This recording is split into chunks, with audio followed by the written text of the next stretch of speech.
अस्सलाम वालेकुम जी बच्चों, कैसे हैं आप लोग। अच्छा जी बच्चों, पहले हमने 3 लेक्चर कर लिए 8वें चैप्टर के। थ्योरी सारी समझी हमने, कैसे कैसे चीज़ें होती हैं। अब हमने एक्सरसाइज करनी है। अगेन यही कहूँगा कि अगर आप डायरेक्ट एक्सरसाइज पे आ रहे हैं ना, तो आपको कोई खास समझ नहीं आनी। पहले आपने वो पिछले जो लेक्चर हैं 3 इस चैप्टर के, जो इसमें मैंने थ्योरी समझाई है, वो अगर आप पढ़ लेंगे, समझ लेंगे, फिर आप एक्सरसाइज करेंगे तो ज़्यादा बेहतर समझ आएगी। तो चलें बहरहाल शुरू करते हैं। देखें, एक ही एक्सरसाइज है इस चैप्टर के अंदर, तो ये जो हमारी एक्सरसाइज नंबर 8 है, इसी में उसने एमसीक्यूज भी दिए हैं और बाकी सवाल भी दिए हुए हैं। तो पहला जो क्वेश्चन है हमारा एमसीक्यूज वाला है, इसको रीड आउट कर लेते हैं। देखें, पहला जो ऑप्शन है, विच ऑफ द फॉलोइंग, इनमें से कौन सी जो चीज है, एक्सप्रेशन जो है, is often related to inductive reasoning. यानी हमने इंडक्टिव रीजनिंग वाली स्टेटमेंट निकाल के देनी है। तो इंडक्टिव रीजनिंग में क्या होता था कि हमारे पास जो ऑब्जर्व चीजें होती हैं, हम उसको रिपीट एक्सपेरिमेंट करते थे, बार बार एक्सपेरिमेंट करके, काम करके हम उससे अंदाजा लगाते थे कि उससे क्या रिजल्ट बनता है। ठीक है, अपनी जो ऑब्जर्वेशंस हैं, जो एक्सपेरिमेंट है, उनकी बेस पे आंसर लेना। सो देखें यहाँ पे ये जो आंसर है ना, पहले वाला, बेस्ड ऑन रिपीटेड एक्सपेरिमेंट, हम बार बार एक्सपेरिमेंट करते हैं और उसकी बेस पे हम रिजल्ट्स बनाते हैं। तो ये हमारा क्या है, इंडक्टिव रीजनिंग। तो ये आपने लिंक बनाना है कि इंडक्टिव रीजनिंग में क्या होता है, हम एक्सपेरिमेंट करते हैं, डिफरेंट सारे काम करते हैं, ऑब्जर्वेशन करते हैं। Number 2, which of the following sentence describe deductive reasoning. अब उसी के उल्ट डिडक्टिव था, क्योंकि शुरू में पढ़ा था 2 ही रीजनिंग है, एक इंडक्टिव है, एक डिडक्टिव है। अब डिडक्टिव में पहले से ही रिजल्ट्स हमारे पास मौजूद होते हैं, पहले से ही नोन फैक्ट्स होते हैं और उसकी बुनियाद पे फिर फर्दर हम आगे से काम करते हैं। तो इसका आंसर देखें, ये यहाँ लिखा हुआ डी वाला, कि ड्रा कंक्लूजन्स, रिजल्ट्स बनाएं आप, लेकिन कहाँ से बनाएं, फ्रॉम वेल नोन फैक्ट्स, जो फैक्ट पहले से पता है। तो ये देखें, उसका उल्ट होता है पीछे वाले का, वहां पे हम फैक्ट्स बनाते हैं, यहाँ पे फैक्ट्स पहले से पता है और उनकी बुनियाद पे आप रिजल्ट बना रहे होते हैं। तो ये इंडक्टिव और डिडक्टिव रीजनिंग में फर्क जो है, ये हमें पता होना चाहिए।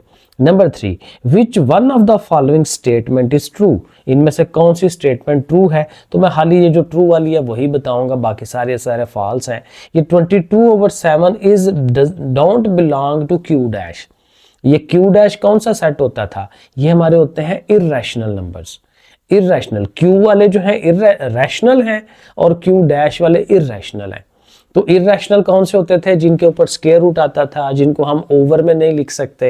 ठीक है, लेकिन ये जो 22/7 है, बाकायदा ओवर में लिखा हुआ है ना, तो इसको रैशनल होना चाहिए। तो चूंकि ये 22/7 जो है क्यू डैश से बिलोंग नहीं करता, इर्रेशनल से बिलोंग नहीं करता, तो इसलिए हम कह देंगे कि ये स्टेटमेंट उसने कही हुई है, ये बिल्कुल सही स्टेटमेंट है। बाकी सारी स्टेटमेंटें फॉल्स है। देखें, आप पढ़ भी लें, all isosceles triangles are equilateral. Isosceles होती है जिसकी 2 साइडें बराबर हो, तो वो इक्विलैटरल में तो तीनों बराबर होती हैं, तो स्टेटमेंट गलत है। इसी तरह बाकी स्टेटमेंटें भी उसकी गलत हैं। तो सही वाली जो स्टेटमेंट है वो यही है, ये वाली, क्योंकि यही उसने कहा था, which one of the following is true. आगे नंबर 4 में आए, which of the following statement is the best to represent the negation. Negation बतानी है किसी स्टेटमेंट की, और नेगेशन भी हमने पीछे पढ़ा था। नेगेशन क्या होती थी कि आपके पास कोई स्टेटमेंट है तो उसका नॉट क्या है, उसका अपोजिट क्या है, नॉट, कि ये चीज नहीं हो रही। तो नॉट के लिए फिर जाहिर है उसमें नॉट लगाना है। तो स्टेटमेंट ये है, द स्टोव इज बर्निंग, चूल्हा जो है वो जल रहा है, तो फिर वो नहीं जल रहा तो बीच में नॉट लगा दें। तो ये जो ए वाला आंसर है यही सही होगा, the stove is not burning. Negation के लिए नॉट का वर्ड जो है वो हम यूज करते हैं। तो ये हो गया। आगे चले जी नंबर 5 वाले में। 5 वाले में क्या है, the conjunction of 2 statements P and Q. Conjunction क्या था, जिसमें 2 स्टेटमेंटों को हम इकट्ठा करते हैं, एंड लगाते हैं बीच में। ठीक है, अगेन ये मैंने तफसीलन पढ़ाया हुआ है। तो पी और क्यू 2 बातें हैं, 2 स्टेटमेंटें हैं और उनमें कंजक्शन है यानी एंड है। तो वो कब ट्रू होता है, तो ये हमने वहां पढ़ा था कि जब दोनों स्टेटमेंटें ट्रू होती हैं, पी और क्यू, तभी वो उसका पूरा जो कंजक्शन है वो ट्रू होता है, वरना वो फॉल्स ही होता है। वो हमने पीछे ट्रूथ टेबल जब बनाया था वहां पे हमने पढ़ा था। The conjunction of 2 statement P and Q is true when both P and Q R true. ठीक है, जब दोनों ट्रू होंगे तब। आगे नंबर 6 में आए, a conditional is regarded as false. अब कंडीशनल वाले का भी हमने पढ़ा था कि कंडीशनल वाले में किस तरह से होता है, P implies Q, ठीक है, इस तरह से था। A conditional is regarded as false only when, conditional जो है कब फॉल्स होगा, उसके लिए क्या था कि एंटीसीडेंट इज ट्रू हो और कॉन्सिक्वेंट फॉल्स हो। पहले वाला ट्रू हो, आगे वाला फॉल्स हो, तो फिर हम कहते हैं कि ये हमारी जो स्टेटमेंट है ये फॉल्स है। तो ये भी हमने ट्रूथ टेबल जब बनाया था कंडीशनल का, वहां पूरी तफसीलन हमने ये बात की थी वहां पे। फिर ये 7 वाला है Contra positive of Q implies P। अब कॉन्ट्रा पॉजिटिव में क्या होता था कि उसमें आप नॉट भी बनाते थे और उनकी जगह भी चेंज करते थे, दोनों बातें होती थी। तो अगर ये स्टेटमेंट है ना कि Q इंप्लाइज P, तो एक तो होना है P इंप्लाइज Q और दूसरा उसके साथ नॉट भी लगने हैं। तो ये देखें, ये वाला जो सी वाला आंसर है, देखें P पहले आ गया, Q आगे चला गया, ये दोनों भी हुए और साथ दोनों के साथ नॉट भी लग गया। तो ये दोनों चीजें जब होती हैं कि जगह भी चेंज करते हैं और नॉट भी लगाते हैं, तो फिर हम कहते हैं कि ये क्या है, कंट्रा पॉजिटिव है। तो ये हमें याद रखना है। नंबर 8 है the statement every integer greater than 2। ये एक स्टेटमेंट है हमारे पास कि हर नंबर जो 2 से बड़ा होता है इज ए सम, वो जमा होता है किसका, 2 प्राइम नंबर्स का, 2 प्राइम नंबर्स का। ये हमने पीछे पढ़ा था, ये कंजक्चर थी। कंजक्चर में ये था कि उसको भी फर्दर एग्जैक्ट प्रूव करना बाकी था।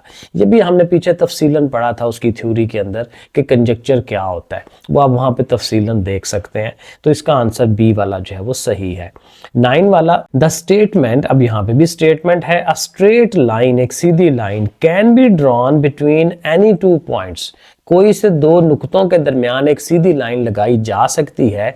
तो ये कौन सी स्टेटमेंट है, ये कौन सी चीज है, ये एक्सियम है जो प्रूव होता है, जो पहले से ही हमें पता होता है। अगेन एक्सियम्स हमने पीछे, और ये एक्सियम्स की एग्जाम्पल के अंदर से वहां से उठा के उसने हमें ये एमसीक्यू बना के दिया है।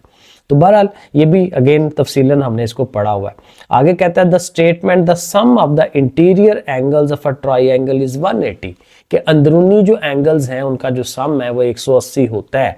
ठीक है, अब ये जाहिर है पहले से ही हमें पता है, पहले से ही हमने इसको प्रूव किया हुआ है। तो इसको हम फिर क्या कहते हैं, ये थ्योरम है। थ्योरम पहले से प्रूव हो चुका होता है। ठीक है, ये जो एक्सियम था इसमें ये था कि हमें वो हमारी इंट्यूशन बता रही होती है कि ये सही ही होना है। ठीक है, और कंजक्चर में ये था कि जिसमें अभी हमने उसको साबित करना होता है। ठीक है, तो एंड सो ऑन, ये सारे थ्योरी थी उसकी।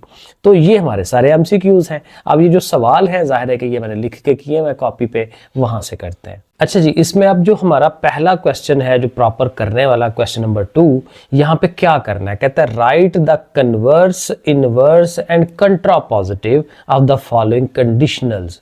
अब उसने हमें कुछ पार्ट सवाल दिए हैं, वो कंडीशनल फॉर्म में।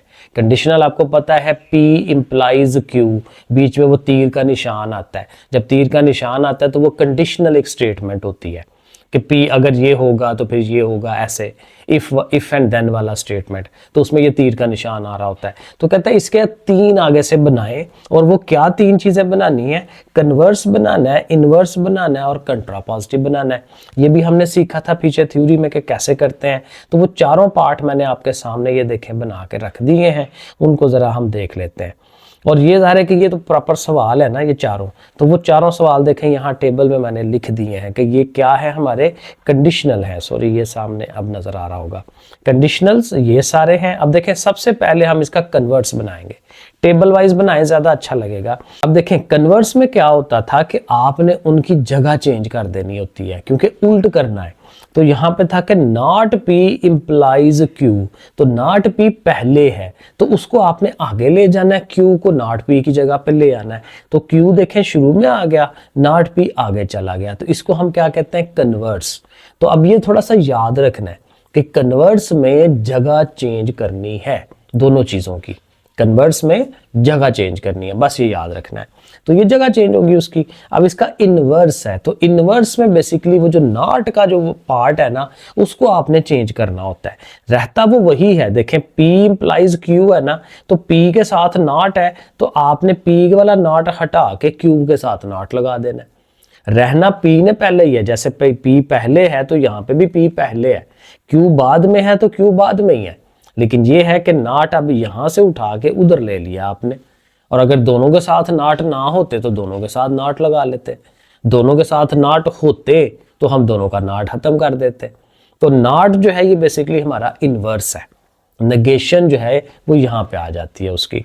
तो इन्वर्स में ये हो जाएगा कि वो नॉट आपने बना लेना है। और कंट्रा पॉजिटिव अभी मैंने आपको बताया कि इसमें दोनों काम होते हैं, आपने उनकी जगह भी चेंज कर देनी होती है और उनका नॉट भी बना लेना होता है, यानी उनका वो जो अलमदा टाइप वाली जो चीज़ है उसकी जगह भी आपने चेंज करनी होती है। तो P पहले है तो देखें Q पहले हो गया और P उधर चला गया दूसरी तरफ, और साथ देखें नॉट भी हमने चेंज कर दिया कि नॉट P के साथ था तो अब नॉट हमने Q के साथ कर दिया। तो इस तरह से करके ये कंट्रा पॉजिटिव।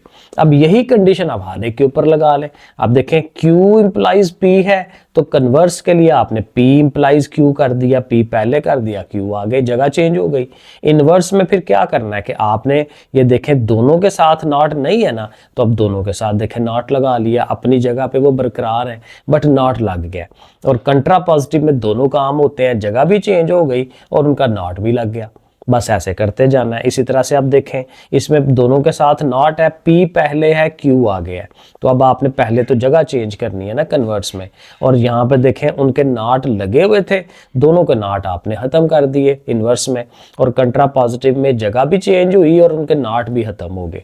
तो इस तरह से, और उसी तरह से ये था वो जो फोर्थ वाला है ये, और देखें मैंने साथ लिखा भी है कि ताकि ज़रा जैसे भी टोटका जहन में रह सके कि कन्वर्स में जगह चेंज करते हैं, इन्वर्स में नॉट लिखते हैं, और वो ये जो कंट्रा पॉजिटिव है उसमें ये दोनों काम हम इकट्ठे कर देते हैं। अच्छा, क्वेश्चन नंबर 3 में क्या करना है, write the truth table of the following. अब ये हमारे पास एक सारी वो है कंडीशन और इसका हमने ट्रुथ टेबल बनाना है। अब ट्रुथ टेबल बनाते हुए आपने ज़रा ध्यान ये रखना है कि आप देखेंगे उसमें क्या क्या चीज़ें गिवन हैं।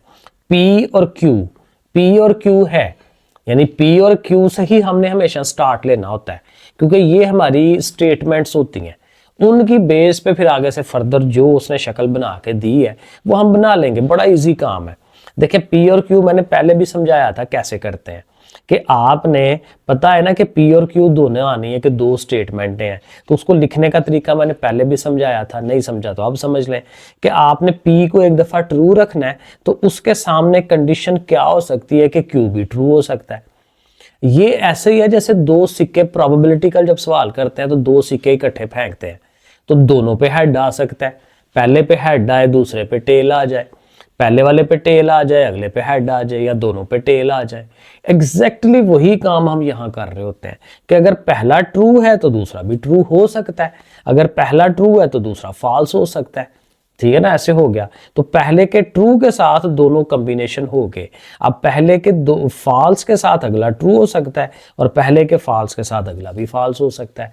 तो ये PQ जो है इसको तो आपने याद कर लेना है कि ये हर दफा आपको बनाना ही बनाना है।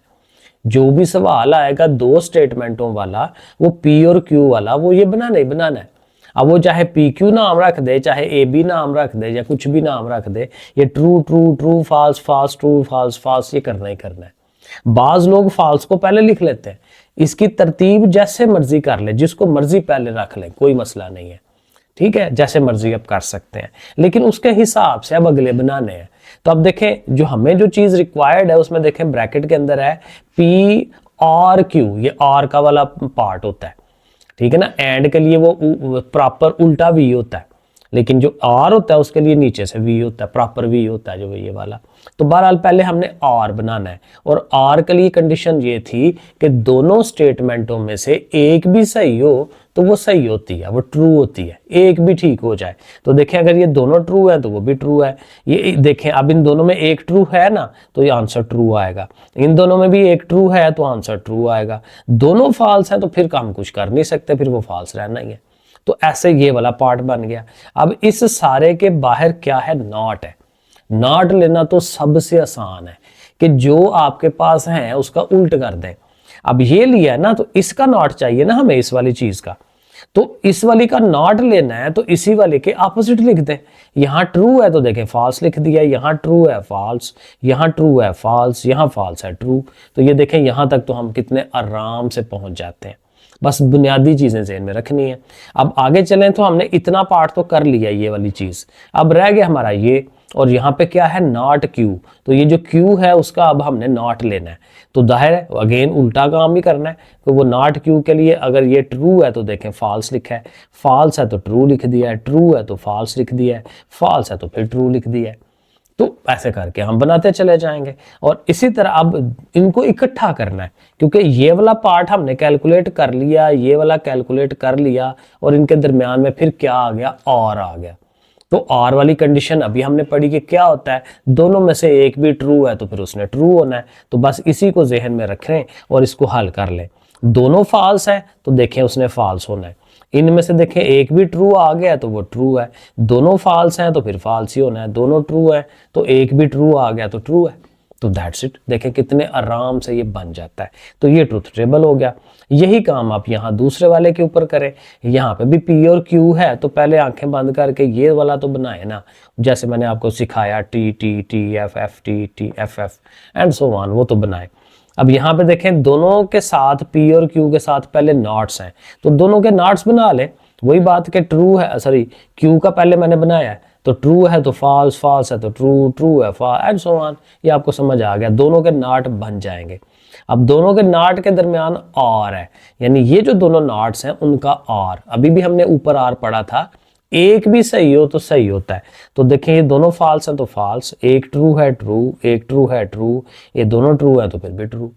और इन सारे का फिर नॉट लेना है, तो इस सारे का जो हमने किया इसका अब नॉट लेना है। तो नॉट मतलब ये जो चीज़ बनी है इसका अपोजिट लिख दे, फॉल्स है तो ट्रू, ट्रू है तो फॉल्स एंड सो ऑन। तो देखें ये वाला भी हमारा बन जाता है। आगे चलते हैं, इस वाले पे आ जाए। तो यहाँ पे भी ज़रा देख लें कि उसमें क्या करना है। पी आर क्यू पहले है तो पहले पी क्यू बना लेंगे और उनका आर ले लेंगे। अभी भी हमने आर करके देखा था कि एक भी ट्रू होगा तो ट्रू हो जाएगा, दोनों फॉल्स हैं तो तब उन्होंने फॉल्स होना है। तो ये हमारा ये वाली चीज़ बन गई। यहाँ हमें एंड चाहिए, पी और क्यू का एंड। एंड में क्या होता है, दोनों सही हो तो फिर सही होती है, एक भी ट्रू है तो फिर भी वो फॉल्स ही रहती है। तो इसलिए ट्रू इसमें एक ही आना होता है। तो ये देखें जब हम एंड लिखते हैं, ये एंड वाला, तो इसमें देखें पहले जब दोनों ट्रू थे तो तब वो ट्रू है, वरना वो सारे फॉल्स हैं, क्योंकि इसकी कंडीशन यही है, दोनों को ट्रू होना जरूरी है ट्रू के लिए। आर में एक भी ट्रू हो तो काम चल जाता है, बस ये याद रखना है हमने। ये दोनों बना लिए और अब इनका बाई कंडीशनल बनाना था। वो एक तो था ना सिंपल कंडीशनल के भाई इधर से आगे चले, तो बाई कंडीशनल की जो कंडीशन है वो क्या होती है कि अगर दोनों ट्रू हैं तो फिर भी ट्रू, और अगर दोनों फॉल्स हैं तो फिर भी ट्रू। अब ये याद करने वाली चीज है, और इसकी जो थ्योरी है वो मैंने वहां पीछे समझाई हुई कि किस तरह से हो रहा होता है। ठीक है, तो बाई कंडीशनल का याद क्या करना है, दोनों ट्रू हैं तो फिर भी ट्रू, दोनों फॉल्स हैं तो फिर भी ट्रू, और एक भी ट्रू है और एक भी फॉल्स है तो फिर उसने फॉल्स ही रहना होता है। तो इस तरह से करके हम उसको थोड़ा थोड़ा याद भी कर रखना है और आगे कर लेंगे उसको। ठीक है, आर का याद रखें, आर में क्या होता है, एंड का याद रखें, और जाहिर है कि ये जो बाई कंडीशनल है, दोबारा बता दूं, आर में क्या करते हैं, एक भी ठीक है तो ठीक है, ट्रू है। वो जो एंड है, एंड में दोनों ट्रू हो तो फिर ट्रू होता है। और ये जो हमारी अब बाई कंडीशनल है जिसमें दोनों तरफ तीर का निशान होता है, अगर दोनों ट्रू हैं तो फिर ट्रू, अगर दोनों फॉल्स हैं तो फिर भी ट्रू। ठीक है, तो एक भी अगर ट्रू और एक भी फॉल्स है तो फिर उसने फॉल्स ही रहना है। तो बहरहाल इस तरह से करके ये हमारा क्वेश्चन नंबर 3 डन हो गया। अब चलें क्वेश्चन नंबर 4 में। अब यहाँ थोड़ा सा थ्योरेटिकल है, कुछ डेफिनेशनल टाइप चीज़ें हैं वो मैंने लिख दी हैं। कहता है differentiate between a mathematical statement and it's proof, यानी मैथ की एक जो स्टेटमेंट है वो क्या होती है, मैथ का जैसे कोई सवाल है, कोई बात है, ठीक है, वो क्या चीज़ है उसको डिफाइन करें, और उसका प्रूफ क्या होता है, प्रूफ को भी डिफाइन करें, उसकी एग्जाम्पल भी दें। सो देखें मैथमेटिकल स्टेटमेंट क्या होती है। अ mathematical statement is a declarative sentence, एक ऐसा सेंटेंस होता है, जुमला होता है जो डिक्लेयर कर रहा होता है, ऐलान कर रहा होता है, दैट इज ईदर ट्रू और फॉल्स, या तो वो ट्रू होता है या फॉल्स होता है। यानी एक ऐसा सेंटेंस है जो किसी बात का ऐलान कर रहा होता है, और लेकिन अब वो बात सही है या गलत है, दो ही काम हो सकते हैं। तो वो मैथमेटिकल स्टेटमेंट कहलाती है। इट एक्सप्रेसेस अ फैक्ट, इसमें ज़ाहिर कोई फैक्ट हो सकता है, और अ रिलेशनशिप यानी दो तीन चीज़ों का आपस में ताल्लुक हो सकता है बिटवीन मैथमेटिकल ऑब्जेक्ट्स। और एग्जांपल आप कोई भी दे सकते हैं, पीछे जो एक्सियम्स वगैरह दिए थे, the sum of the angles in a triangle is 180 degree, फिर वो उसमें हमने और भी था, थ्योरम भी है, एक्सियम भी है, जितनी मर्जी आप एग्जाम्पल्स मैथ की दे सकते हैं, वो पीछे मौजूद है। मैंने वैसे यहाँ एक ही लिखी है, आप दूसरी भी लिख सकते हैं, ठीक है ना। Sum of the interior angle of a quadrilateral is 360, दूसरी एग्जांपल आप ये लिखते हैं, ठीक है। बहरहाल अब मैथमेटिकल प्रूफ जो है उसकी डेफिनेशन क्या होगी? A proof is a logical sequence. Logical एक तरीका है, सीक्वेंस होता है, स्टेप्स होते हैं, एक के बाद दूसरा step. A proof is a logical sequence of steps, सारे steps हैं, that establish, जो ताल्लुक जोड़ते हैं, the truth of a mathematical statement, कि जो एक mathematical statement है उसकी सच्चाई क्या है। using, अब ज़ाहिर मैथ की जो सच्चाई बनानी जब होती है तो उसकी डेफिनेशनों का सहारा लेते हैं, एक्सियम्स का सहारा लेते हैं और थ्योरम्स का सहारा लेते हैं, और उस तरह से हम प्रूफ कर लेते हैं। और पीछे हमने एग्जाम्पलें की भी हुई थी उसकी। अब यहाँ पे हमने एक एग्जाम्पल लेके उसको प्रॉपर प्रूफ भी करके दिया है। अब अगेन पीछे भी प्रूफ मौजूद है, वो भी आप कर सकते हैं एग्जाम्पलों से, वहां से भी ले सकते हैं। तो एग्जाम्पल ये है कि स्टेटमेंट ये है कि इवन नंबर प्रॉपर्टी की स्टेटमेंट हम बनाएंगे, the sum of two even number is always even. दो इवन नंबर्स को जब आप सम करते हैं तो वो हमेशा इवन आता है। अब ये देखिए, ये मैथमेटिकल एक स्टेटमेंट है, मैथ का एक स्टेटमेंट है कि हमें फैक्ट बताया जा रहा है कि ऐसे है। तो इसका जो प्रूफ करना है तो उसके लिए हम क्या स्टेप्स लेंगे, लॉजिकल स्टेप्स क्या लेंगे, वो प्रूफ के अंदर आएगा कि let the two even numbers are 2a and 2b। जो इवन नंबर होता है ना वो 2 टाइम्स दिखाया जाता है। जब ऑड नंबर होता है तो हम लिखते हैं 2n+1 करते हैं। ये जब भी हमें प्रूफ करना होता है ना, ऐसे करते हैं। तो इवन नंबर के लिए हम एक इवन नंबर को 2a कह देते हैं, एक को 2b कह देते हैं। अब हमें चूंकि सम प्रूफ करना है तो सेकंड स्टेप के अंदर हम उनका सम ले लेंगे, 2a + 2b करेंगे और देखें 2 उनमें से कॉमन ले सकते हैं, 2 × a + b। और जब किसी चीज में से 2 कॉमन ले लें तो उसका मतलब क्या होता है कि वो चीज 2 पे डिवाइड हो सकती है, क्योंकि 2 के टेबल में वो 2 आ रहा है ना, तो 2 के टेबल में 2 डिवाइड होता है, और जो भी चीज 2 पे डिवाइड हो तो वो क्या होती है, इवन नंबर होती है। तो ये प्रूव हो गया। हम लिखेंगे सिंस ये जो हमारा 2 × ये बना है इज डिविजिबल बाय 2, क्योंकि वो 2 पे डिवाइड हो सकता है, so the some is also even number, क्योंकि 2 पे डिवाइड हो रहा है, hence the statement is proved. तो प्रूव करते हुए ऐसे हम स्टेप्स बनाते हुए आगे को चलते हैं। तो ये हमारा क्वेश्चन नंबर 4 जो है वो डन हो गया। हमने उसकी डेफिनेशन भी कर ली, एक्सप्लेन भी कर लिया और उसके साथ एग्जांपल भी बता दी। Question number 5, differentiate between an axiom and theorem. Axiom में और थ्योरम में फर्क बताना है। तो वो हमने पीछे भी पढ़ा था कि थ्योरम जो है एस्टेब्लिश हो चुका होता है, उसके ऊपर इतना काम हो चुका होता है, इतने हमारे पास प्रूफ्स आ चुके होते हैं कि हम उसको एक कानून बना देते हैं। थ्योरम बेसिकली एक कानून होता है और एक्सियम जो है उससे थोड़ा सा डिफरेंट होता है। तो हम जरा इसको पढ़ते हैं, डेफिनेशन बाकायदा देंगे और उसकी भी कहता है एग्जाम्पल साथ दें। A theorem is a mathematical statement, है तो स्टेटमेंट ही है सारी, ठीक है। A theorem is a mathematical statement that has been proved, जो प्रूव हो चुका है, had been proven true based on previous known fact, जो पहले से हमें फैक्ट पता थे उनकी बुनियाद पे हम उसको ट्रू साबित कर चुके हुए हैं। और example the sum of interior angles of a triangle is 180, ये पहले से प्रूव जो है वो हो चुका है और हम कर भी सकते हैं अगर दोबारा हमें कहा जाए।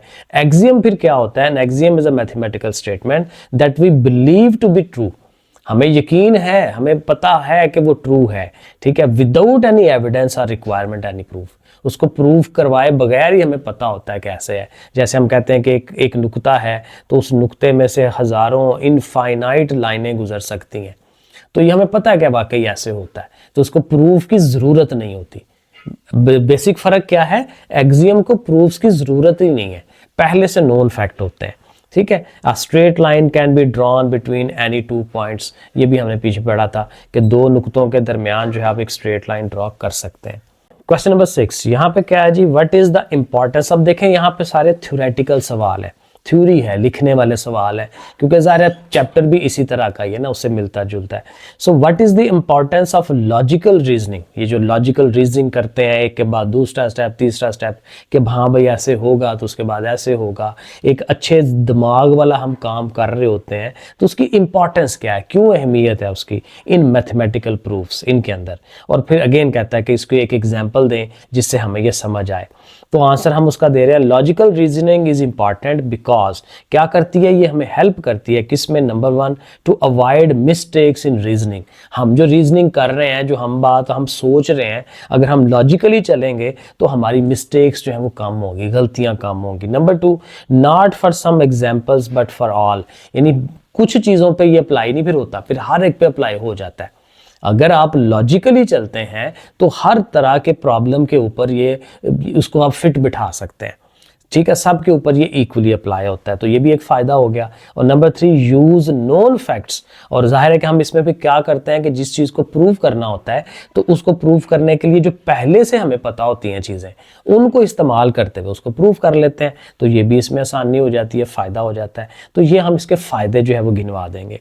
एक एग्जाम्पल अगेन करते हैं, स्टेटमेंट क्या है कि when we add 2 odd numbers, जब 2 ऑड नंबर हों जैसे 3 है और 5 है, और उनको हम ऐड करवाते हैं, the result is always even, तो रिजल्ट उसका हमेशा इवन बनता है, 2 पे डिवाइड होने वाला, क्योंकि 3 और 5 को जमा करें तो कितना आता है, 8, 8 जब इवन नंबर है, ठीक है। तो इसको प्रूव करना है, लॉजिकली प्रूव करना है, तो देखें अगेन जैसे पीछे प्रूव किया था वैसे ही होगा कि लेट जी 2 नंबर्स हमारे पास, अब देखें मैंने कहा था ना ऑड नंबर को जब लिखना होगा हमें तो हम क्या लिखेंगे, 2n+1 या ABC कुछ लिख दें उसके अंदर, कई दफ़ा k लिखते हैं, हमने जो एग्जाम्पलें की थी वहाँ k था लिखा हुआ, कोई फ़र्क नहीं पड़ता, लेकिन असल बात यह है कि +1 साथ लिखना है। जब हमें इवन नंबर देना होगा तो हम सिर्फ 2a लिखेंगे, पीछे हमने सवाल में किया 2a और 2b, लेकिन जब हमने ऑड नंबर देना है तो हमने +1 भी साथ लगाना है। तो 2 ऑड नंबर्स हमने लेने हैं ना, तो एक को हमने कह दिया 2a+1, एक को कह दिया 2b+1। अब इनको ऐड करना है, सेकंड स्टेप यही होगा, दोनों को प्लस करवा दें, उनके दरमियान प्लस का साइन लिखें। अब 2a और 2b हो गया ना, लेकिन ये 1 और ये 1 मिलकर 2 हो जाएगा। अब देखें तीनों के साथ 2 है, वो 2 अब कॉमन निकाल लें, बाहर निकाल लिया कॉमन, अंदर रह गया a+b+1।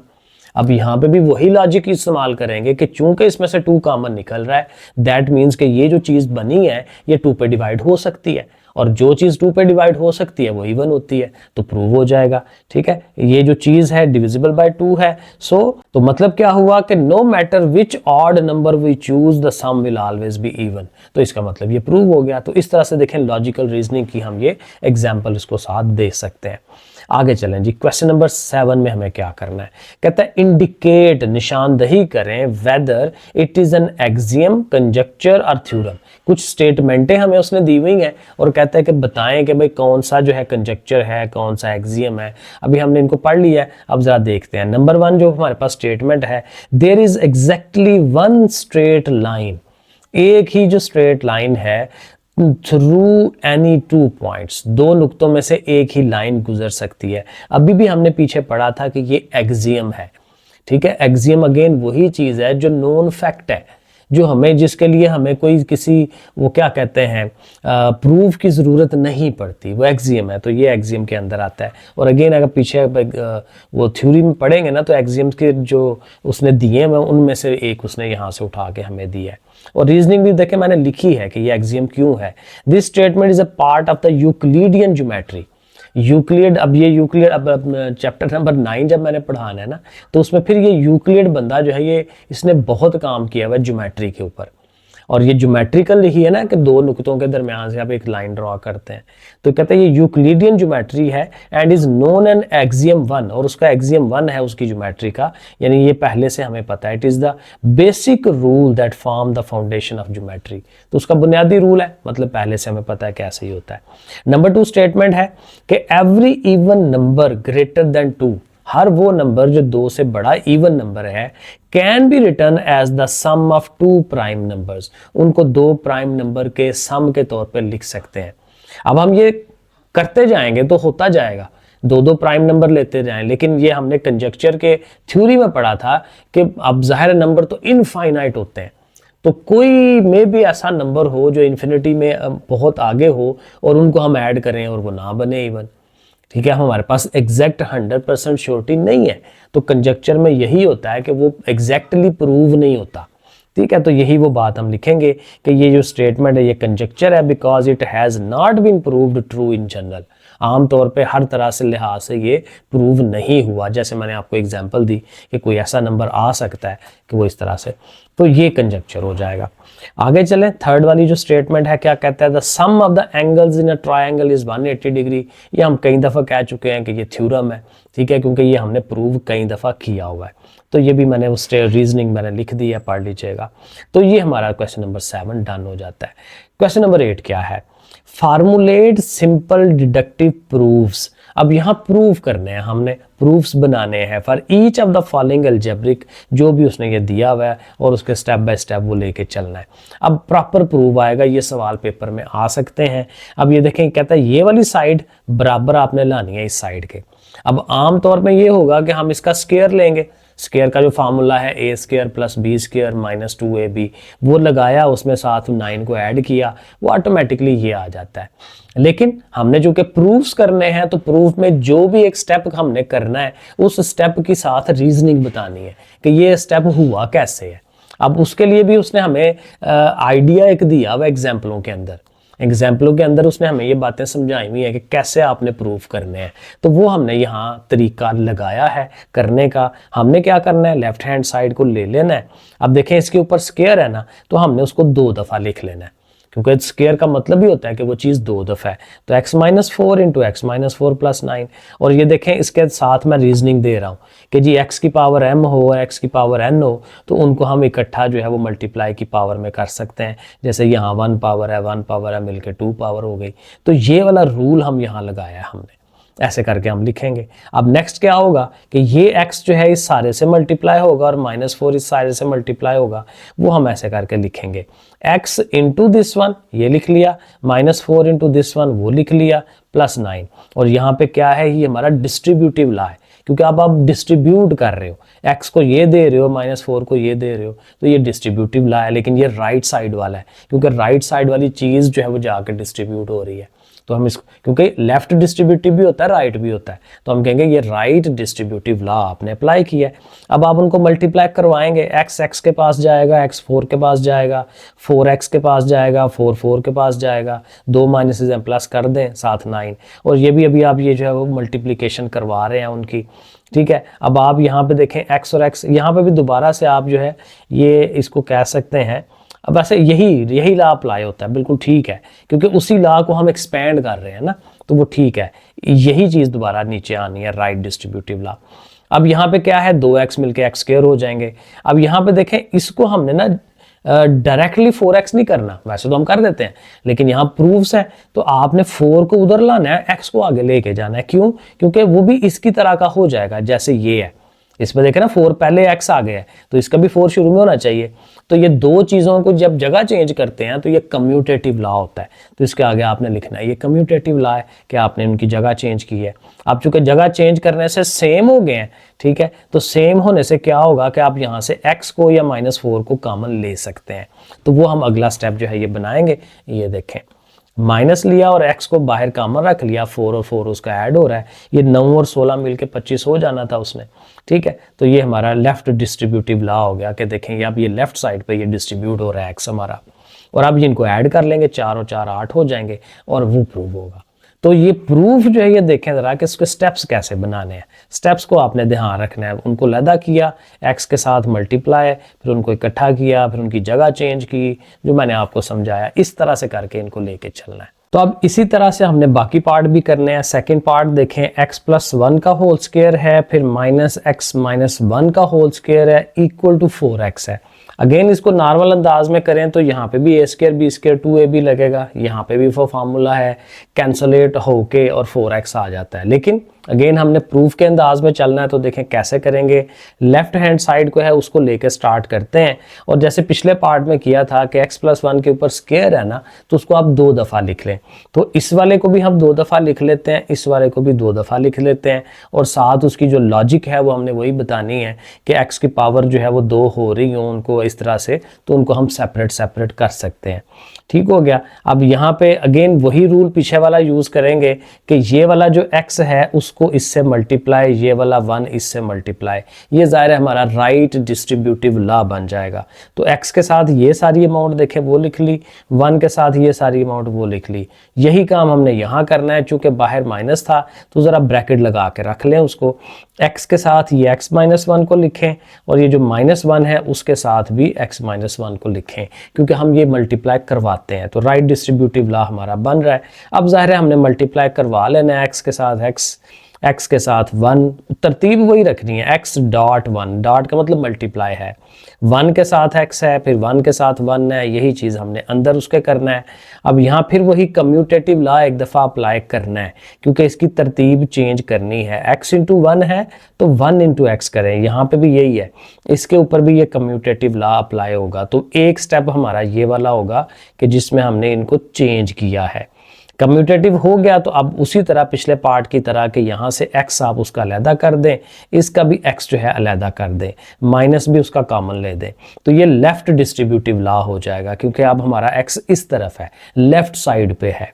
अब उसी तरह 1 और 1 को ऐड कर लें, ये 2 हो जाएगा, यहाँ पे भी 2 हो जाएगा। बाकी काम सीधे हैं, माइनस से उसके साइन चेंज करवा लें, फिर अब यही करें x square minus x square को इकट्ठा कर दें, 2x को और ये 2x को इकट्ठा करें, 1 और -1 को इकट्ठा कर दें।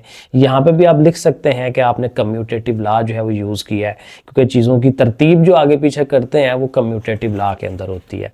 तो बहरहाल फिर वो कैंसलेट हो जाएंगे, क्योंकि ज़ाहिर है ये जो चीज़ें हैं ये कट जाएंगी ना, x square minus x square +1 -1, तो ये 0 0 हो जाएंगे और ये मिलके 4x हो जाएगा। तो ये हम फिर एट द एंड जो है उसको बता देंगे कि लो जी ये 4x आ गया है और वही हमारी राइट हैंड साइड है। तो इस तरह से, तो इसी तरह जो थर्ड पार्ट है एग्जैक्टली वैसे ही होना है।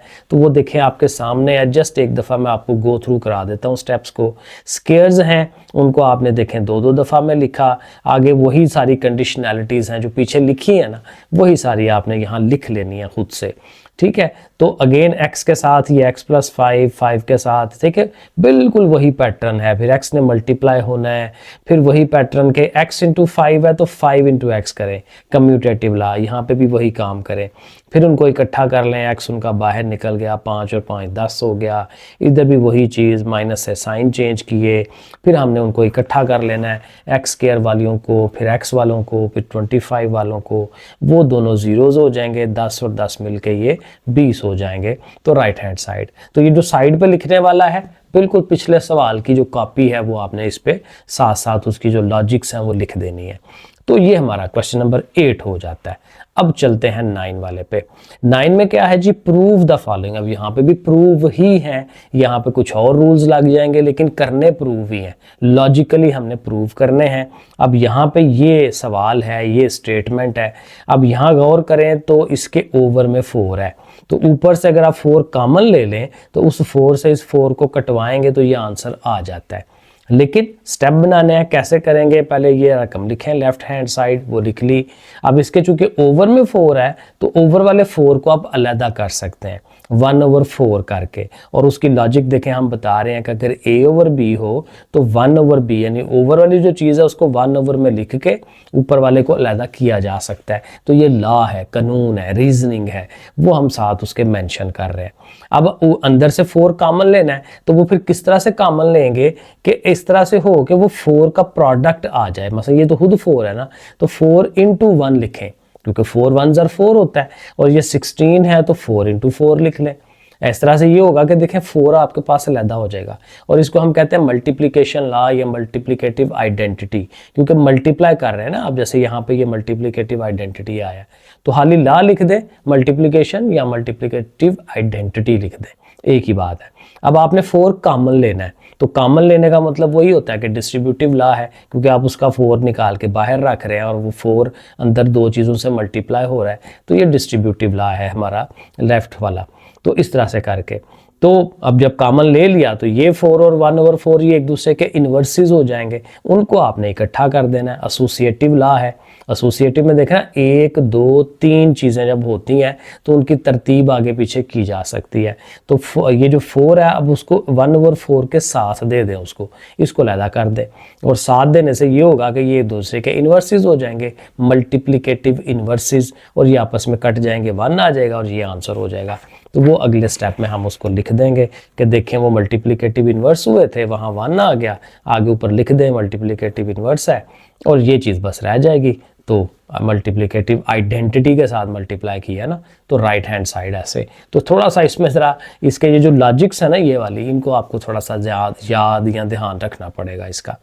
आगे चलते हैं सेकंड वाला पार्ट। इसमें क्या करना है जी, वही काम है, ज़रा इसको और इसको गौर कर लें। मेरे ख्याल में यहाँ से कॉमन ही लेने पड़ेंगे हमें, तो वही स्टेप्स करने हैं। तो लेफ्ट हैंड साइड लेते हैं, ऊपर से देखें 6x यहाँ से भी निकल सकता है, यहाँ से भी निकल सकता है। तो 6x डायरेक्ट कॉमन नहीं लेना है आपने, उसी तरह प्रोडक्ट की शक्ल में लिखना है कि 6x अगर लैदा कर दे तो पीछे 1x लैदा रह जाता है, इसका 6x लैदा करें तो 6 3 18 होता है ना, तो 3 अलैदा। यहाँ से भी नीचे देखें तो 3 कॉमन आ सकता है, तो 3 उसका लैदा कर दें, इसका 3 लैदा, इधर से भी 3 लैदा। 3 × 19, ये पॉइंट मैंने पहले बताया कि ये मल्टीप्लाई है, तो 3 9 27 ही होता है, ठीक है। और ये क्या किया है कि दो चीज़ें ज़रब हो रही हो तो उनको ऐसे ज़ाहिर डॉट की शक्ल में लिख सकते हैं, वही हमने यहाँ किया है। अब हमने कॉमन निकाल देना है, 6x ऊपर से कॉमन आएगा, नीचे से 3 कॉमन आ जाएगा, तो कॉमन फैक्टर्स हमने लिए। अब जाहिर है कि ये नीचे से ऊपर ये कटना है, 3 2s are 6, तो वहाँ पे 2x रह जाएगा। तो कैंसिलेशन लॉ आपने अप्लाई किया है कि आपने कैंसिल करवाया है, ऊपर वाली चीज़ एज इट इज़। अब नीचे वाले का फार्मूला बन रहा है, वो बनता है ना a² - b², 9 जो है वो 3 का स्क्वायर होता है, तो इसको भी स्क्वायर बनाएं, इसको भी स्क्वायर बनाएं, और जब फार्मूला फिर अप्लाई कर दें, एक दफ़ा पॉजिटिव में एक दफ़ा नेगेटिव में, और साथ बता दें कि देखें जी ये फार्मूला हमने लगाया है, क्योंकि साथ साथ ये हमें लॉजिक्स देनी होती हैं प्रूफ्स के अंदर। और अब क्या होगा, फिर कैंसिलेशन लॉ अप्लाई हो जाएगा, क्योंकि x+3 और x+3 कट जाएगा और बाकी 2x और ये रह जाएगा, तो कैंसिलेशन लॉ के साथ हमने प्रूव कर लिया। उसके बाद ये थर्ड वाला है, थर्ड वाले में क्या होगा, हाँ यहाँ पे हमें फैक्टर बनाने पड़ेंगे, क्योंकि ये देखें x+5 और x-5 एक छोटे छोटे फैक्टर्स हैं। तो यहाँ पे वो जो हम करते होते थे ना तरीका कि दरमियान वाले के 2 पार्ट बना लें, फिर कॉमन लें, फिर फैक्टर्स जब बन जाते हैं तो कैंसिलेशन करवाएं, वो तरीका लगाना है। तो हम करेंगे, लेफ्ट हैंड साइड को लिया, और ये जो दरमियान में 7x है, अब देखें ना ये 10 है, तो 7x का ऐसा पार्ट होता है कि दोनों को मल्टीप्लाई करें तो 10 आए, 5 2s are 10, और ऐड करें तो वापस वो आ जाए। यही चीज़ नीचे भी करनी है, नीचे भी 5 और 2 ही बनना है, लेकिन देखें इसको माइनस का रखा है, इसको प्लस का। -5 + 2 करते हैं तो देखें -3 आता है, तो ये इसका मतलब सही बनाया है। तो ये हम क्या कर रहे हैं, फैक्टराइजेशन के प्रोसेस की तरफ जा रहे हैं, ठीक हो गया। अब जाहिर है इन दो में से कॉमन लेना है, इन दो में से कॉमन लेना है, लेकिन कॉमन लेते हुए भी वही काम करें जैसे यहाँ किया था। देखें ना, वो कॉमन लेने से पहले ऐसे पार्ट बनाए थे, तो यहाँ पे भी यही करना है। x² है, उसको 2 दफ़ा x.x, 5x है 5.x, ऐसे सबको डॉट डॉट की शक्ल में बना लें, मल्टीप्लिकेटिव आइडेंटिटी वाला रूल, ठीक है। अब कॉमन लें, इनमें से x निकाल दें बाहर, इनमें से 2 कॉमन निकाल दें, जैसे रूटीन में करते हैं, इनमें से भी x कॉमन, इनमें से भी 2 कॉमन, ठीक है। तो ये टेकिंग कॉमन हम कर रहे हैं, और फिर दोबारा से टेकिंग कॉमन ही होना है, क्योंकि अब x+5 कॉमन है तो वो बाहर निकलना होता है, पीछे x+2 रह जाता है, नीचे भी वही, तो टेकिंग कॉमन 2 दफ़ा हो रहा है, ठीक है। अब ज़ाहिर है कैंसिलेशन लग जाएगा कि ये दोनों कैंसिल आउट हो जाते हैं, कैंसिलेशन प्रॉपर्टी लगाई है, और ये दोनों ऐसे रह जाएंगे, तो वो राइट हैंड साइड बन जाएगी। 10 वाले में क्या करना है जी, suppose x is an integer, हमने फ़र्ज़ करना है कि x एक नंबर है, इंटीजर है। इंटीजर होता है जो 1 2 3 4 5 नंबर्स होते हैं, तो वो एक इंटीजर है। देन x इज़ ऑड, और साथ कहता है देन तो नहीं यहाँ कहना चाहिए, उसको कहना चाहिए x इज़ ऑड, कि x ऑड है। पहले तो एक तो इंटीजर है वो, और कौन सा इंटीजर है, ऑड इंटीजर है। और ऑड मैंने पीछे भी बताया था, जब हमने सपोज करना है तो हमने 2k + 1 लिखना है, +1 साथ जरूर लगाना है। देन प्रूव करना है कि ये जो 9x + 4 है ये भी ऑड होगा, प्रूव हमने ये करना है कि ये भी ऑड है। तो उसके लिए देखें कैसे चलेंगे, पहले तो ज़ाहिर है जो इन्फॉर्मेशन हमें दी हुई है वो लिखेंगे कि let x is an integer. ज़ाहिर है इंटीजर क्या होता है, जो z से बिलोंग करता है, ठीक है। और फिर जो ऑड चूंकि है, then by definition of odd क्या है कि x को हम ऐसे लिख सकते हैं 2k + 1, 2n + 1 भी कह लें, कोई फ़र्क नहीं पड़ता। तो ये x हमारा ये शेप है। अब जिसको प्रूव करना है वो ये है 9x+4। तो हम क्या करेंगे कि इसको अगर हमने इक्वेशन नंबर 1 का नाम रखा है तो इसको इसमें पुट कराएंगे, ठीक है ना, क्योंकि इसको प्रूव करना है, ये तो हमें गिवन है। तो ये x की ये वाली जो वैल्यू है उठा के यहाँ x की जगह पुट करा देंगे, तो ये पुट करा ली 9 इंटू दिस 1 + 4। अब 9 से जाहिर है मल्टीप्लाई हो रहा है, 9 2s are 18, 9 1s are 9 और 4 ऐसे ही 9 और 4 मिलके 13 और ये 18k। अब हमें ये क्या करना है, ये बताना है कि ये भी ऑड है, क्योंकि ये जो चीज़ बन गई है ये ऑड है। अब कैसे ऑड पता चलेगा, इसमें दो पार्ट्स हैं, एक 18k है और एक 13 है। अब 18 जो है इसको 2 के टेबल में हम ला सकते हैं। 18 को हम ऐसे लिख सकते हैं 2 इंटू 9k, 2 9s are 18। और जैसे पीछे भी मैंने प्रूफ में ऐसे कहा था कि जब 2 कॉमन आ जाए तो इसका मतलब वो इवन होती है चीज़। तो ये जो 18k है ना वो इवन है, क्योंकि हम उसको ऐसे लिख सकते हैं। लेकिन उसके साथ 13 लिखा हुआ है, तो 13 क्या है वो तो वैसे ही पता चल रहा है कि वो ऑड है, ठीक है। तो ये वाला पार्ट ऑड है, ये वाला पार्ट इवन है। तो जब एक इवन और एक ऑड जमा होते हैं तो आंसर क्या आता है, ऑड आता है। 4 में 3 ऐड करें तो क्या आएगा, 7 ऑड ही आएगा। तो इसलिए हम कहेंगे कि ये इनका जो सम आ रहा है वो भी ऑड है। तो दैट मीन्स कि हमने उसको प्रूफ कर लिया, ठीक है। ऐसे करके हम करेंगे। आगे चलें, 11 वाले में चलते हैं। यहाँ पे क्या है जी, suppose x is an integer. यहाँ पे भी वो यही कह रहा है कि x इंटीजर है और फिर x जो है वो ऑड है, जैसे पिछले में भी उसने यही कहा था ऑड है, और प्रूव करें कि ये इवन बनेगा। अब जाहिर है इवन भी बन सकता है, जो उसने बताया सवाल उसके हिसाब से चलना है। तो बिल्कुल पिछले सवाल की तरह ही हमने इसको प्रूव करना है जी। x z से बिलोंग्स करता है, x चूंकि ऑड है तो x की जो वैल्यू है वो ये हो सकती है, इसको इक्वेशन 1 कह दें। इसको हमें प्रूव करना है, तो यहाँ पे ये जो x की वैल्यू है हमें x की जगह पुट करानी है। 2k + 1 x की जगह पे आ जाएगा, बाहर 7 है, साथ 5 है, 7 से मल्टीप्लाई कर दें। अब 7 और 5 मिलके 12 हो जाएंगे, साथ 14k है। अब 14k को आप लिख सकते हैं 2 इंटू 7, तो फिर पता चल गया कि ये जो 14k है ये इवन है, और उसके साथ 12 वो भी इवन है। तो 2 इवन जब ऐड होते हैं तो वो इवन ही आंसर आता है। जैसे 4 और 2 ऐड करेंगे तो 6 आता है। तो बस नीचे लिख देंगे कि देखें भाई 14k भी इवन है, 12 भी इवन है, as the sum of even and even is always even. So हमारा ये वाला जो काम है वो इवन ही होगा। Question number 12, prove the following statement. अब यहाँ पे भी प्रूफ्स हैं, अब बार बार प्रूफ आ रहे हैं। अब ये स्टेटमेंट क्या है, ए पार्ट, कि if x is N odd integer, पीछे भी ऑड वाला काम किया है, कोई मसला नहीं है, देन शो दैट कि ये भी ऑड होगा। बिल्कुल पिछले सवाल की तरह करते हैं। x ये है, हम अब जाहिर है वही है ना, 2k + 1 हर दफा हमने ऑड को लेना है, इवन होगा तो 2k ले लेंगे। तो प्रूव इस चीज को करना है, तो फिर यहाँ पे ये 2k पुट होगा, x की जगह पे 2k + 1, ऊपर स्क्वायर है, फिर x की जगह 2k + 1। अब इसको जरा कर लेते हैं। तो ये दो चीजों का स्क्वायर वही a² b² 2ab, तो a का स्क्वायर 1 का square plus 2 into first into second, फिर साथ इधर 4 से इसने मल्टीप्लाई होना है, 4 2s are 8, 4 1s are 4, लेकिन माइनस की वजह से दोनों साइन चेंज होंगे, साथ ये 6 आ जाएगा। अब ये 4 के स्क्वायर है, 1 का स्क्वायर 1 होता है, ये मल्टीप्लाई करें 2 2s are 4, 4 1s are 4, 4k आ गया। और फिर क्या होगा, 2 और 1 ये मिलके 3 हो जाएंगे, 4k में से -8k करेंगे तो -4 आएगा। तो ये हमारे पास चीज़ बन गई। अब यहाँ पे 3 रकमें हैं, तो तीनों को बारी बारी देखना है कि किसका क्या बनता है। ये भी इवन है क्योंकि देखें ये 2 के टेबल में आता है, ये भी इवन है क्योंकि 2 के टेबल में आता है। तो ये 2 इवन हो गए, लेकिन ये एक ऑड है। तो अभी हमने पीछे पढ़ा कि इवन के साथ जब ऑड को ऐड करते हैं तो आंसर ऑड ही आता है। तो बस हमने लिख देना है कि सिंस 4k जो है वो ये बनता है, वो इवन है, ये वाला भी इवन है क्योंकि 2 इंटू वो बनता है, ये भी इवन है। So sum of even and odd is odd, पीछे भी हमने किया। सो दैट मीन्स कि ये जो चीज़ आई है ये हमारा ऑड होगा। बी वाला पार्ट है, ये भी ऑलमोस्ट वही मुझे लग रहा है।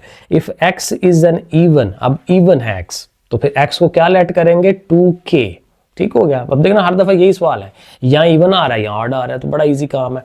तो if x is even integer then show that कि ये जो चीज़ आएगी वो भी इवन होगी। पिछले सवाल की तरह ही करना है। तो x इवन है तो x को हमें ये लेट करना है 2k, ठीक है। तो 2k लेट करेंगे, अब +1 नहीं साथ आएगा। अब अगेन 2k को इस इक्वेशन में हमने पुट कराना है, जहां x है वहां पे 2k, तो 2k का स्क्वायर 4k स्क्वायर हो जाता है, 2 2s are 4 और ये सारा। अब अगेन 3 रकमें हैं, तीनों देखें, तीनों में से 2 कॉमन ले सकते हैं। जो जब तीनों में से 2 कॉमन आ रहा है तो ये तो बड़ा सीधा सीधा काम हो गया कि 2 के टेबल में वो डिवाइड होता है, तो दैट मीन्स कि ये सारे का सारा इवन है, तो ये प्रूव हो जाएगा। तो ये भी हमारा हो गया। तो बास प्रूफ बड़े सीधे सीधे हैं और जाहिर है कि उसने शार्ट क्वेश्चन भी तो बनाने हैं, तो शार्ट क्वेश्चन में फिर वो वाले प्रूफ दे देगा जो छोटे हैं, जल्दी होने वाले हैं। बहरहाल देखते हैं कि पैटर्न क्या बनता है आप लोगों के पेपरों का। 13 वाला, prove that for any 2 non empty sets A and B, A intersection B का complement is equal to A complement union B complement. ये अगर आपने देखा हो तो ये सेट्स जब पढ़े थे तो ये डिमॉर्गन्स लॉ है। और अगेन अगर पिछला लेक्चर लिया है 8 चैप्टर का थ्योरी का, तो उसमें एक डिमॉर्गन के लॉ के 2 पार्ट्स होते हैं। तो एक पार्ट हमने एग्जाम्पल के अंदर प्रूव किया था, अब ये उसका दूसरा पार्ट उसने यहाँ हमें दे दिया है। तो जैसे वो एग्जाम्पल प्रूव की थी ना, वैसे ही हमें इसको प्रूव करना है। और इसको कैसे करेंगे, एक दफ़ा एक साइड को दूसरी साइड का सबसेट बनाएंगे और एक दफ़ा उस साइड को दूसरी साइड का सबसेट बनाएंगे। और जब ऐसे 2 दफ़ा हो जाएगा तो हम कहेंगे देखें दोनों एक दूसरे के सबसेट हैं, मतलब दोनों बराबर है। तो वो काम हमने यहाँ करना है। तो एक दफ़ा लेफ्ट हैंड साइड को लेना है, एक दफ़ा राइट हैंड साइड को लेना है। तो पहले हम ये वाली साइड को लेके चलने लगे हैं। तो हम वहाँ पे भी यही किया था कि फ़र्ज़ किया था कि कोई एक नंबर है x जो उससे बिलोंग करता है, तो हम लिखेंगे let x belongs to this one. ठीक है, ये लिख लिया। फिर वहाँ पे भी रूल पड़ा था कि जो चीज़ किसी के कंप्लीमेंट में हो वो उसके ओरिजिनल में नहीं होती। यानी वहाँ मैंने आपको ये समझाया था, रूल बताया था कि कंप्लीमेंट और ओरिजिनल जो आपका सेट होता है वो एक दूसरे के उल्ट होते हैं। क्योंकि जब कंप्लीमेंट फाइंड करते हैं तो रूल क्या था, यूनिवर्सल में से उसको निकाल देते हैं, वो सेट निकल जाता है, चला जाता है, यानी कि अपोजिट हो जाता है उसके। तो बस ये याद रखना माइंड के अंदर कि कंप्लीमेंट और ओरिजिनल चीज एक दूसरे के उल्ट होते हैं। अब देखें जरा, अब x बिलोंग कर रहा है A इंटरसेक्शन B के कंप्लीमेंट के, तो फिर इसका मतलब ये होगा कि x does not belong to A intersection B, क्योंकि x बिलोंग कर रहा है उनके कंप्लीमेंट से, तो इसका मतलब कि उनसे तो फिर वो बिलोंग नहीं कर रहा होगा। तो हम देखें बिलोंग्स नॉट टू हम लिख देंगे उसको। अब इसका फायदा ये होगा कि इसको अलग-अलग कर देंगे कि x A से भी बिलोंग नहीं करता, x B से भी बिलोंग नहीं करता, क्योंकि इंटरसेक्शन है ना। इंटरसेक्शन कहाँ से आता है, इंटरसेक्शन जब लिया जाता है तो दोनों सेटों में से वो चीज़ उठाई जाती है। तो ये जो x है वो दोनों के हिसाब से होगा ना।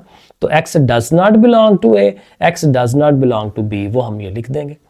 अब यहीं से फिर वापस रिवर्स जाएं कि भाई A से बिलोंग नहीं करता तो फिर किससे करता है, उसके कंप्लीमेंट से करता है। उल्ट जाना है ना, उल्टा करना है उसका। तो फिर उससे बिलोंग नहीं कर रहा तो A डैश से बिलोंग कर रहा है, इधर भी हम वही कर देंगे। अब इनको वापस इकट्ठा कर दें, ठीक है, कि A डैश से भी बिलोंग करता है, B डैश से भी बिलोंग करता है, तो दैट मीन्स कि उनके यूनियन से भी बिलोंग करेगा। यूनियन में हम इन दोनों को इकट्ठा ही करना होता है ना।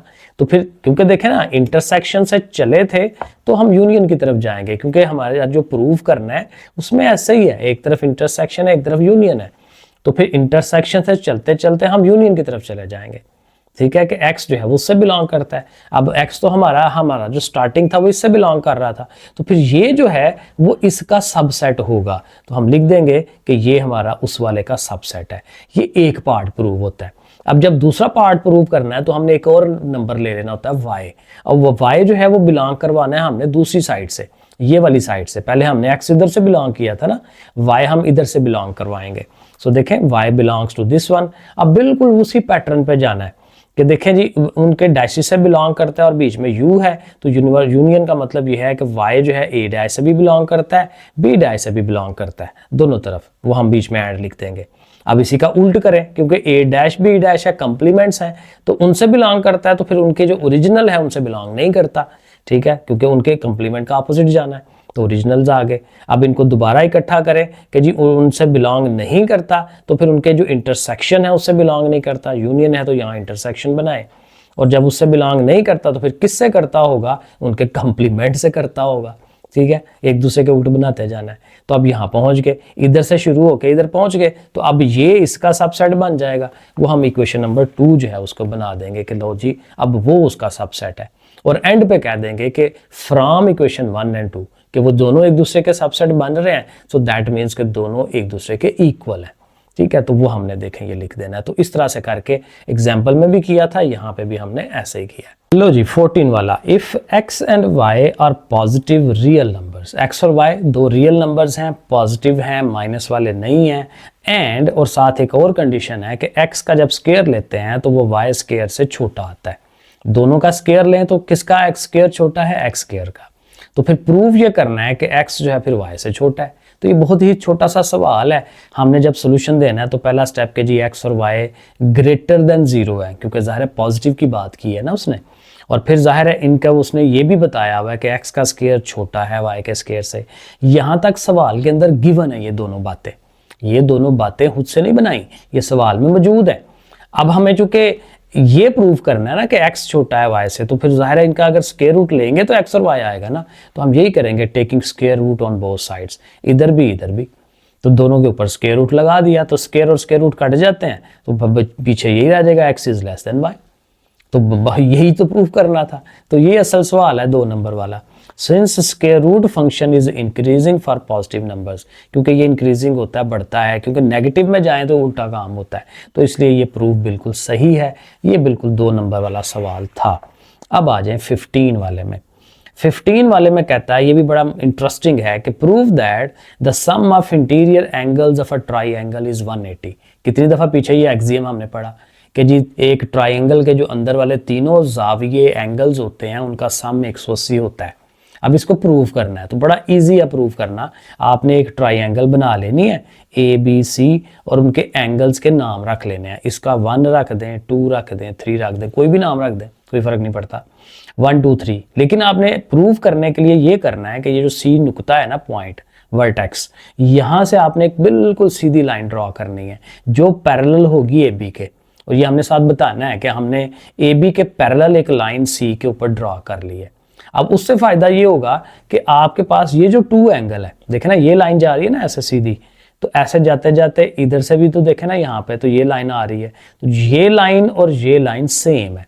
तो फिर जो एंगल इधर बन रहा है वही एंगल इधर बनेगा।